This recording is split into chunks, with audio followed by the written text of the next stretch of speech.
Começando mais um vídeo aqui no canal do Plamista, esse canal de um casal de torcedores do tênis, esse esporte que é tão emocionante e que a gente tanto ama. E hoje vamos falar de um assunto específico, uma pessoa assim que é impressionante a consistência dele no circuito, no alto dos seus 38 anos. Estamos falando de Djokovic. Bora pro vídeo. Bom, antes da gente começar, não esquece de deixar o seu like, o seu comentário, hypa aí o vídeo pra gente, ajuda muito no canal. Confira se você tá inscrito também aqui, nos siga nas outras redes sociais e, pra começar, eu sou a Raquel. Eu sou o Roberto. Bora falar de Djokovic, amor? Bora falar do GOAT? Bora falar porque ele, assim, não cansa de impressionar. Ganhou hoje do australiano de menor de virada, tinha perdido o primeiro set em 6-1 e conseguiu essa virada num jogo muito emocionante. Sim. E aí, vamos começar por onde? Eu acho que vamos começar pelas impressões nossas como torcedores. Tá. Antes daí depois a gente vai aqui para as estatísticas, os números certinhos que, pelo que a gente já viu aqui, conversam bem com o que de fato foi o jogo, né? Mas, então, eu acho que assim, de impressão... eu tô começando a jogar torneio agora e vocês estão acompanhando aí do Prego ao Pro no nosso vlog, que o pessoal tá mandando várias mensagens, tá muito legal mesmo, valeu, a gente faz com muito carinho. Mas então, eu tô percebendo quando eu vou jogar, eu vou chegar no Djokovic. eu tô vendo esse salto. Não, mas como é que vai acontecer isso, vai? Não, porque é o seguinte... Às vezes você vai, né, num torneio e você pensa tipo assim, você olha pro seu adversário e você pensa, tenho mais velocidade, vou chegar abafando, vou chegar botando força, vigor físico. E às vezes, muitas vezes na verdade, você acaba tomando um revés da vida e do jogo, porque o cara do outro lado tem muita paciência, muita técnica, muita experiência, não se assusta logo de cara com... Tipo assim, até pode tomar um certo susto, mas sabe recuperar quando você chega com essa intenção de chegar abafando. E é totalmente o que eu vi hoje com o Djokovic. O de menor chegou... Cara, não tem ninguém mais rápido que o de menor, eu acho. É impressionante, a velocidade dele. Ele joga de moto. Ele tá em cima de uma moto jogando. É impressionante. E começou desse jeito, abafando. O Djoko também errando muito. Sim. Também começou meio frio, assim, meio estranho. Mas é isso, cara, é experiência. Os professores falam isso pra gente sempre nos treinos. O que vale mais a pena? Força ou qualidade, ou experiência? O Djokovic, ele realmente tem ele não tem o saque, por exemplo, mais forte, mas ele tem um saque muito bem colocado. Ele consegue fazer escolhas muito acertadas ali, né, durante a partida. E que nem você falou, realmente, no primeiro set ele tomou 3 quebras. Isso não é muito comum do Djokovic, né? Você até assusta, assim, você fala, nossa... Mas é impressionante a capacidade que ele tem de continuar ali e falar o que eu posso fazer de diferente. E a gente até brinca, né? Ir lá na caixinha de ferramentas deles e falar o que eu posso usar agora pra... Sim. Só que assim, uma impressão que eu tive do jogo é que como o de menor, que nem você falou, é muito rápido, chega muito bem, ele tem uma postura mais defensiva, mas ele sabia que contra o Djokovic ele também tinha que contra-atacar. Ele não podia ficar muito pianinho, porque o de menor ele tem muito essa característica de sempre mandar mais uma bola, né? E deixar o adversário jogar. E eu achei que nesse jogo em específico, ele ficava na defensiva, jogava mais uma, mas também quando ele tinha oportunidade de contra-atacar, ele estava fazendo muito isso, né? Mas é isso, né? Como o Djokovic realmente sabe ler, sabe esperar, sabe confiar. Ele confia no taco dele. Exato. Não, é impressionante. O lance da caixinha de ferramenta. Era isso, tipo, que no começo você vê o seu adversário ali, tá, beleza, não vou superá-lo na velocidade. E não é porque o Djoko já tá com 38 anos. Não, tipo, mesmo os outros caras jovens da idade do de menor, é muito difícil bater de frente com ele na velocidade. Então, o que eu tenho aqui na minha caixinha? Sim. É isso. E o cara, se tem alguém que tem uma caixinha de ferramentas com todas as ferramentas possíveis, é o Djokovic. Não, e assim, indo pro jogo, assim, você vê o quarto set, né? O de menor tava ali com 4-1. Sim. Ele conseguiu abrir uma boa vantagem ali, e mesmo assim o Djokovic soube administrar, soube recuperar, né? Podia ter feito o 5-1 e não fez, mas e não fez. Também, Exatamente. novamente, frieza, tranquilidade, de numa hora de pressão dessa, de puta, vou deixar o meu adversário voltar pro jogo, o Djokovic vai lá, respira fundo. E o próprio Djokovic enalteceu o de Menor também, Sim, como claro. falou que ele é um dos melhores aí jogadores do circuito, porque realmente ele é muito consistente, ele é muito regular, trocas de bola, assim. E isso também foi uma coisa, não sei se você reparou, amor, no começo do jogo, tava tendo muitas trocas de bola, e quem tava saindo na vantagem nessa era o de Menor. Sim. Né? O Djokovic estava errando, ele estava mais errático mesmo no começo, mas mesmo depois, só que daí o que aconteceu? O Djokovic percebeu isso e ele começou a encurtar também os pontos. Sim. Ele não é bobo. E o de Menor não estava conseguindo mais manter essa troca tão grande de bola, porque tava ficando, todos os pontos dessas trocas maiores estavam ficando com o de Menor, né? Exato, não, e que é normalmente algo que acontece se você ficar alongando ponto contra o de Menor. Ele provavelmente vai ganhar, entendeu? Ele sempre manda mais um, ele sempre manda mais um. Ele gosta, ele já deu declaração falando que gosta de jogar na grama, que é um piso que, tipo assim, ele se sente bem. Então, cara, o Djoko tá certíssimo de modular, de pensar, bom, essa porta aqui tá fechada, vamos abrir a outra aqui do lado, entendeu? Ele tem todas as chaves, então ele abre tudo. É impressionante, bizarro. né? É muito forte o E, jogo, gente, assim, o head-to-head aí dos dois, né, tava 2-1 até então, e agora ficou 3-1, então, pro Djokovic. Inclusive, ano passado, eles iam se enfrentar, na verdade, né, em Wimbledon, só que acabou, era quartas de final, só que o de Menor acabou dando WO. Então o Djokovic acabou passando aí tranquilamente, né, para a fase seguinte no ano passado. Que foi para a final, né? Exatamente. Perdeu pro Carlitos. Pois é. Deve estar engasgado isso, hein? Agora o Djokovic vai pegar o Cobolli. Lembra? Primeiro adversário aí da grama do João Fonseca. É um menino que está crescendo muito, né? E está se destacando na grama também. Mas voltando para Djokovic... bom, então placar... Fala do jogo. Porque depois eu quero levantar a provocação que é a pauta desse vídeo. Foram 3h20 de jogo. O Djokovic acabou perdendo o primeiro, né? Vou falar na perspectiva do Djokovic. 1-6, aí depois fez 6-4, 6-4, 6-4. Em 3h20 e resolveu e está... então, na próxima rodada de Wimbledon. O que acabou até sendo rápido, né? O jogo, tipo, 3h20 não é exatamente rápido, mas que eu quero dizer assim, pelo que parecia que ia ser. Principalmente naquele game do segundo set, que foi só um game, teve 18 minutos. Quase 19, né? 18 minutos e 53. Nossa, na hora que foi esse game, e ainda quando o Djoko fechou esse set... E aí a gente ia ter no mínimo mais outros 2. Daí você falou, meu Deus, vai demorar. Vai estar 1h e os caras ainda vão estar jogando. É que o primeiro foi muito rápido, mas se mantivesse aí o que aconteceu no segundo, né, pra frente, talvez o jogo... E se fosse pro quinto set, se o de Menor tivesse conseguido manter essa diferença no quarto set, né, que ele tava com uma vantagem, não conseguiu, aí o Djoko virou. Sim, mas realmente e digo, principalmente pro Djoko, que vai agora enfrentar o Cobolli, porque se ele, por exemplo... tivesse sido de fato então um jogo de 4 horas e meia, 5 horas, sei lá, e contra esse cara que a gente tá falando, que é o de Menor, que, sempre mais uma bola, sempre buscando, você tem que estar sempre tentando resolver rápido e tal, ou seja, ia ter um desgaste, poderia ser um jogo que desse mais desgaste pro Djoko, que depois já de novo vai ter que enfrentar um garoto novo, verdade, que é o Cobolli, então, tipo assim, foi bom. Ganhar de 3-1 do de Menor em 3h20, eu acho que se você perguntasse pro Djoko se ele assina, ele assinava fácil esse contrato, assim. Agora, indo pras estatísticas, bora? Sim, você ia fazer uma provocação. Não, é que a provocação não tem só a ver com o de Menor, tem a ver com tudo. Então quer deixar pro final? Que é a pauta do vídeo mesmo. Tá, então beleza. Então vamos falar as estatísticas rapidamente aqui, só dar uma pincelada mesmo, e daí a gente vai...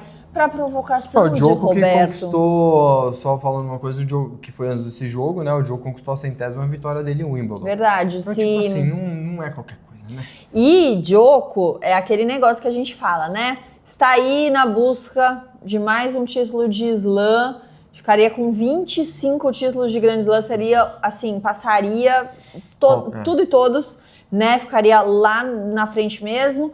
E... Quem que era a segunda mesmo? Era Margaret Court? É, né? Que tem 24. que tem 24, exatamente. Sim.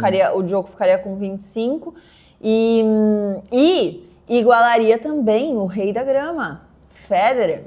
Porque o Federer tem 8 títulos, o Djoko tá com 7. E o Djoko nem gosta desses negócios de Não, recorde, e a números. plateia, o Djokovic teve que acabar ali com uma maldição, porque ele falou que toda vez que o Federer está na plateia do jogo dele, ele perde. E dessa vez o Federer tava lá, mas ele ganhou. Então, né, aquela pressãozinha a mais, de você ver seu antigo rival ali das quadras, né, ali na plateia. Você deve pensar, puta... Federer tá me assistindo, ele tem 8, eu tenho 7. Será que ele não tá me dando uma secadinha? Tá dando uma secada de leve? Pô, não vai empatar comigo, não. Pô, de fora da quadra, Federer, aí é competitivo demais, né? Mas eles são brothers, tudo bem. Exatamente. O Diogo já tava até falando, gente, já tá imaginando eles na praia, ele, Federer e Nadal lá, tomando uma birita? Bom, mas vamos para os números. Eu acho que uma coisa que a gente tem que ver, assim, do jogo, como mudou muito, foi principalmente, pra mim, o que eu achei muito decisivo, foi os pontos ganhos com o segundo serviço. Pra não falar do set inteiro, fazendo uma comparação... Não, do jogo inteiro ou de algum set específico? Olha, por exemplo, o primeiro set. Tá, vou ver. Djokovic estava com 18% só de pontos ganhos com o segundo serviço. Olha a diferença pro set 2. 2 de 11. 41%, ele quase dobrou. E o de menor, por outro lado, caiu, porque estava com 75% de pontos ganhos no segundo serviço no primeiro set, passou para o segundo, estava com 30%. Não, o Djoko mais que dobrou. Exatamente. Então, assim, você vê como ele vai encontrando os caminhos, e eu acho que esses números, assim, dizem muito, né? Sim, vai reparando o erro, e vai consertando. O Djoko é aquele cara que...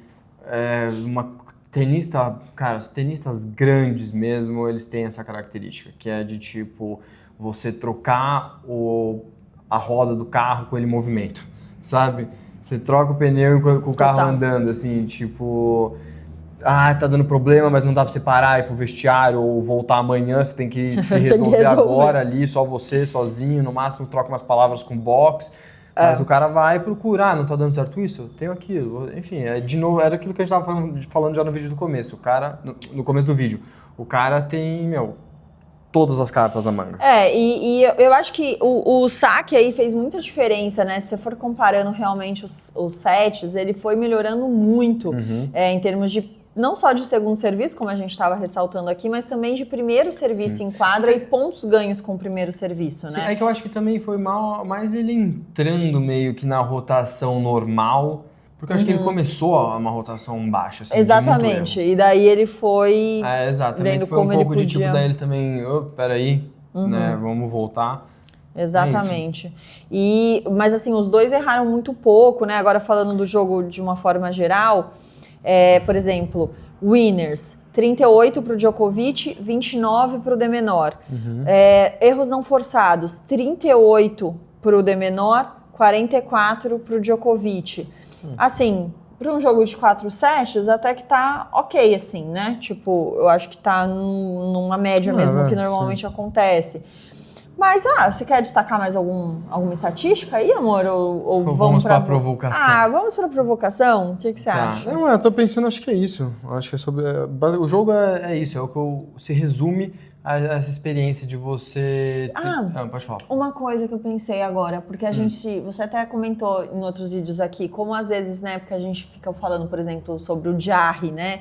O chileno que jogou contra o João Fonseca, a questão dos aces, né? Muitos aces e tal. Mas você vê como o Djokovic, por exemplo, ele não dá muito ace. Se você for ver a partida inteira, ele deu 6 contra um só do de menor. E olha como é eficiente o serviço dele. Sabe? Porque ele mesmo, como o saque é bem colocado, como às vezes é muito aberto ou muito fechado o saque, né, nos limites ali e tal, acaba que ele consegue conquistar esses pontos de uma outra maneira, né? Sim. Sem dúvida. E só para completar esse raciocínio às vezes que você sempre fala. Exato, a gente fala isso direto no canal, de que, tipo assim, um bom saque, ele não é necessariamente um ace. Claro que um ace, ele sempre é um bom saque, óbvio. Se puder É a melhor coisa, né? É a Você forma mais consegue... rápida de você resolver um ponto possível num jogo. Mas não precisa ser necessariamente um ace para o cara ser muito bom de saque. Exato. Um saque muito bem colocado, muito aberto, que você joga o cara lá pro cantão, lá longe da quadra, aí, a bola já volta mais tranquila para você já mata do outro lado. Exato. Tipo, isso já é o suficiente, isso já é um excelente saque. Exato. Mas você vê, o próprio Federer mesmo não era o cara que tinha o saque mais rápido, só que ele tinha um saque muito colocado, com um slice muito top, assim, muito incrível. Então, tipo, entendeu? Não soltava o braço que nem o Jarry, ou sei lá, um Opelka, ou um Wisner, esses caras assim da história, que é tipo muito bom sacador, que né? é um tiro o saque do cara. Não, mas tinha muita qualidade, muita técnica. Total. E fora que tem o lance também que o próprio Nadal fala no episódio dele lá na entrevista, no podcast do Andy Roddick, que ele fala que, tipo, o Federer tinha uns 9 tipos diferentes de saque pro mesmo toss. Isso então, é bizarro, gente. É nessas gente. coisas que é bom ter um saque muito bom, são nessas coisas também, não só na porrada, entendeu? Total. Mas é isso, bora. né? Bora... E aí, você falou... Então, minha provocação ela é simples. E é a pauta do vídeo. Pra você e pra vocês, torcedores de tênis. Aí, o que vem aí? Eu fico até com medo quando ele vem com essas. Ai, meu Deus. Quais são as chances do Djokovic em Wimbledon? Ó, eu só quero ressaltar uma coisa. Nós estamos agora aqui vendo, enquanto a gente grava esse vídeo, está rolando Dimitrov contra o Sinner. Primeiro set, Dimitrov está com 5-2, o Sinner está sacando e está com 30-0 para o Sinner, sacando para fazer o 5-3 e aí o Dimitrov saca na sequência para fazer um possível 6-3 e ganhar o primeiro set. Assim, vamos ver, né? Porque também calma que é o Sinner, eu sei, mas tipo assim, digamos um Dimitrov elimina um Sinner, tira o Sinner do caminho do Djoko, quais as chances do Novak, o GOAT, Djokovic? Então, eu acho que Djokovic a gente nunca pode descartá-lo. Eu acho que é um cara, assim, que... Ainda mais nessa superfície, né? Como ele é ligeiro, como ele é esperto nessa superfície. Não à toa, ele tem 7 títulos lá. Eu acho que muito dele não ter ganho também lá foi muito por conta do Federer também, né? Tipo, ele teve que lutar contra os grandes em Roland Garros, Nadal, em Wimbledon, Federer. Então, agora tem o Alcaraz aí defendendo o título, né? Mas Djoko contra o Alcaraz, eu não duvido do Djoko, não. Ainda mais quando pra ele entrar na mente ali. Por exemplo, Olimpíadas. Era um título que ele não tinha. O que ele fez com o Alcaraz? Mesmo tendo perdido um pouco antes, né? Australian Open. Agora. Exato. O Alcaraz vinha num super, né? Exato. O Djokovic, de eu acho que, repente, tipo chega assim, o Djokovic, ele consegue entrar na mente do Alcaraz. Entre Djoko e se o Djoko amanhã joga contra o Alcaraz ou se o Djoko amanhã joga contra um Sinner, eu vejo, apesar de que o Alcaraz é uma máquina, joga muito, tudo mais, joga muito na grama, é o atual campeão de Wimbledon e tudo mais. Mas assim, se for para o Djoko entrar na mente de um ali, dominar o jogo, eu vejo mais o Alcaraz. Então, mas é o seguinte, gente, ele tem que passar o Cobolli, eu acho que vai passar. Eu acho, porque o que é mais difícil? Primeiro momento aí do Cobolli ou de menor? Eu acho que o de menor. Sim, claro que isso não é garantia de nada, gente. É um jogo de cada exatamente, vez. É um jogo de mas, cada tipo... vez. Mas assim, né? Eu acho que ele tem grandes chances aí de ganhar do Cobolli. Ele é favoritíssimo, né? O Cobolli chegou nessa fase de um Grand Slam a primeira vez que ele chegou nessa fase de um Grand Slam. Então, assim, eu acho que vai dar nesse confronto aí Djokovic e Cobolli, eu acho que vai dar Djokovic. E daí depois, que nem você falou, tá rolando aí Sinner e Dimitrov. Ou pode pegar o Shelton na semifinal. Eu acho que se pegar Shelton e se pegar Dimitrov, com certeza Djokovic na cabeça. Agora, Sinner já fica mais complicado aí. Então, acho que o Djokovic está secando o Sinner nesse momento para Dimitrov passar. O Djokovic nesse momento é Dimitrov desde criancinha. Desde criancinha, entendeu? Backhand de uma mão, por que não? Entendeu? Não zoa não, pô. Backhand de uma mão é nóis. Não, então, exato. Mas tipo assim, ele vai falar, entendeu? Vai defender. Uma coisa, você sabia que saindo um pouco do lance do jogo, eu vi o Mouratoglou postando na rede social dele Patrick Mouratoglou, galera, técnico, né, de tênis, enfim, cara gigante, treinou Serena Williams e tudo mais. Treina, inclusive, a Vitória Barros, né? Exato. Ela faz parte da academia dele. Mas sim, tá sim. lá, né? Não, sem dúvida, e merece mesmo. Mas enfim, ele postou um vídeo falando que hoje, ele considera hoje em dia mais perigoso, mais difícil você ter um backhand de uma mão. Você ser, tipo, o cara de alto nível, sim. assim, jogar com esses caras, tipo Sinner, Alcaraz e tal, tendo backhand de uma mão. Mais arriscado? Mais difícil. Mais difícil. É mais problemático, sei lá. Tipo mas pra assim, quem? Pra pessoa que tem um backhand? Pra quem tem, ele acha meio desvantagem. Eu acho também. Porque eu acho que o timing pra você... Eu não tenho backhand de uma mão, o Roberto está tentando, né, amor? Sim. Mas é que eu jogo, o nível que eu jogo, e mesmo que se eu melhorar o máximo que eu puder na minha vida agora, é diferente do nível de rotação dos caras ultra pro, entendeu? É diferente. Tipo, é possível sobreviver com o backhand de uma mão tranquilo no mundo amador. Sim, mas é que eu acho que o timing da devolução, independente daí do nível aí, ele é bem preciso, né? Muito mais do que com duas mãos. Mesmo quando você erra o timing ali, quando você tem o backhand de duas mãos, você consegue corrigir. Agora, se você perde o timing no de uma mão, aí fica difícil. Sim, não é exato. Né? Não é que é impossível, mas você tem que estar muito no ponto certo, na presença ali, na preparação certinha, no time, como você falou. E o Dimitrov fechou. Mas vamos voltar pro jogo pra gente encerrar o vídeo. Não, e daí é isso. Chances do jogo. E eu acho que sim, eu acho que principalmente se o Dimitrov passar agora pelo Sinner, eu acho que daí é mais real ainda a chance de termos essa final aí de Djokovic-Alcaraz de novo. E você acha que o jogo consegue levar? Cara, eu acho que daí... Ai, não sei porque o Alcaraz tá tão bem, né? Mas eu acho que eu vou torcer pelo Djoko.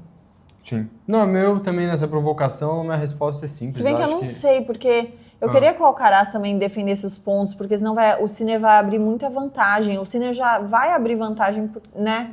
Naturalmente. Então, não sei, enfim, gente. Mas eu acho que o lance é o seguinte, Djoko nunca descarte o Djokovic. Acho que se um cara desse, ele chega numa final, independente de quem seja, se for o Alcaraz ou qualquer outro cara, e ele fica gigantesco, ele fica o dobro do tamanho dele. Ele entra com foco, parece que mais apurado ainda, né, do que ele já tem. Tipo assim, cara, eu já estive aqui várias vezes. Eu já ganhei aqui 7. Me respeita. Tipo, exatamente. Tipo assim, eu tenho a história, o peso da história nas minhas costas, assim, junto comigo, entendeu? Sim. Então, tipo... Tem que respeitar mesmo esse cara, e acho que ele tem, respondendo aí a pauta do vídeo, eu acho que ele tem grande chance sim, porque já estamos falando agora de quartas de final. Na final ele cresce, mas ele já vem crescendo desde sempre. A cada rodada que passa, como qualquer outro atleta, vai criando mais confiança, mas principalmente esses caras, assim. Sim, ele vai se nutrindo, e essas coisas, né? tipo... 100ª vitória que ele conquistou, tudo isso vai alimentando. Eu acho que agora, na verdade, que tá vindo os jogos aí, esse do de menor foi o primeiro mais difícil, assim, que ele teve, sim, porque teve o primeiro lá do Miller, né, o francês, que acabou indo pro quarto set também, mas a jornada dele aí estava mais tranquila, até esse início dele com o de menor, que foi realmente muito aquém de quem o Djokovic é, mas que ele conseguiu recuperar rapidamente também. Então é isso, eu acho que as próximas rodadas vão dizer muito. O Cobolli vai vir com apetite, né? Primeira vez nessa fase de um grande slam. E sem pressão. Sem pressão, porque a responsabilidade não é dele. Mas é isso, né? Vamos ver o que vai rolar, mas com certeza Djokovic tem grandes chances de chegar pelo menos até a final, aí depois vencer a final é outra coisa, né? E tem o Sinner no caminho, vamos ver. É muito difícil que você fica nessa. Mas tênis é uma loucura, né, gente? Tipo assim, dependendo do jogo, a parada muda de um jeito. Sem dúvida. E são momentos, assim, dentro do próprio jogo, em que de repente a pessoa tá muito bem, daí de repente ela cai. É muito maluco, sim, né? Ainda mais 5 sets, assim, dá mais tempo ainda pra isso, pra esse tipo de coisa acontecer. Mas que resolvemos fazer esse vídeo do Djokovic hoje porque realmente ele merece, vai. Pô, Djokovic merece 1 milhão de vídeos aí.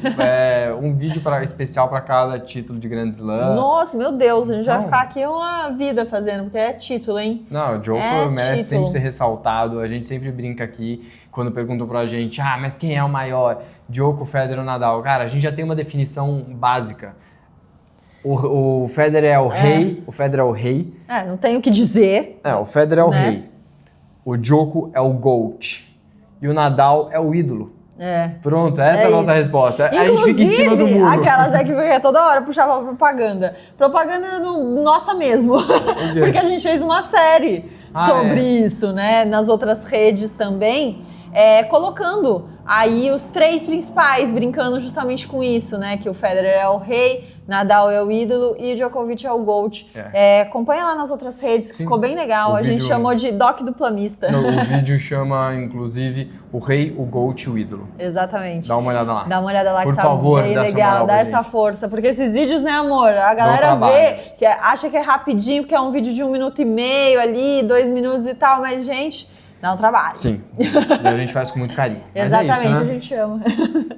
Bom, é isso. Espero que vocês tenham gostado desse vídeo. Deixa aí o comentário de vocês, que a gente adora essa troca aqui. Deixa sua curtida, hype o vídeo, envia para aquele seu amigo que gosta também desse assunto, que gosta de tênis, gosta de estar sempre bem informado. Nos siga nas outras redes sociais e obrigada pela companhia de vocês. Valeu! Tchau!